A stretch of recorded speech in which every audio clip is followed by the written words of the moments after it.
Bonjour, je m'appelle Nathalie Morand, je suis présidente de l'association Charge Enfant Soleil. Je viens de Sassenage, à côté de Grenoble, et donc j'ai un enfant, j'ai deux enfants, Axel qui a 18 ans et Léo, 12 ans, qui est porteur du syndrome Charge. C'est une maladie génétique rare qui a pour conséquence des handicaps plurisensoriels avec des malformations associées. Dans son cas, c'est un trouble de la vision avec un colobome, des troubles auditifs, une surdité moyen sévère avec trouble de l'équilibre, anosmie, donc pas d'odorat, et les malformations associées sont problèmes intestinaux, asthme, endocrinologique, rénal, enfin voilà. Être aidant pour moi était quelque chose de naturel. Je n'avais pas conscience que le fait d'être aidant puisse être quelque chose qui pouvait aussi être professionnalisé, puisque en étant aidante de mon fils, j'ai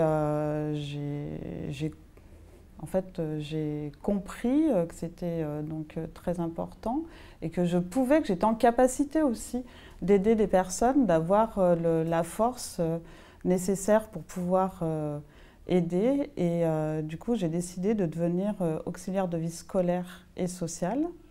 J'aide les enfants handicapés au quotidien dans le milieu scolaire.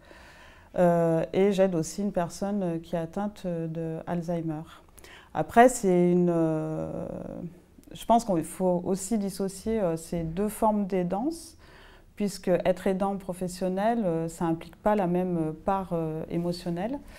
Et être aidant de mon enfant est totalement différent. C'est quelque chose qui me prend vraiment aux tripes, qui m'use énormément. Il a 12 ans.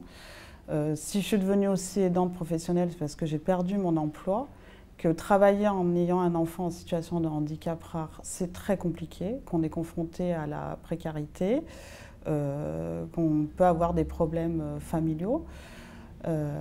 Et du coup, c'est important aussi en tant qu'aidant d'être aidé, puisqu'on est quand même mis à l'épreuve au quotidien. Donc, aider, être un bon aidant, c'est quelqu'un qui peut aussi être aidé et qui doit être aidé. D'où l'intérêt justement de Entre aidants e-learning, puisque on se rend compte facilement que justement entre aidants, on arrive à partager notre quotidien, on s'entraide justement entre nous, chacun apporte son expérience et donne les petites astuces et permet aussi, quand on a des petits coups de mou, de pouvoir repartir du bon pied, puisque notre quotidien est fait d'une vie un peu en dents de scie. Les émotions sont extrêmement exacerbées et on peut avoir des grandes joies comme de profondes tristesses. Et c'est très difficile de mener donc, cette vie au quotidien, et c'est justement entre aidants qu'on arrive à continuer encore et toujours.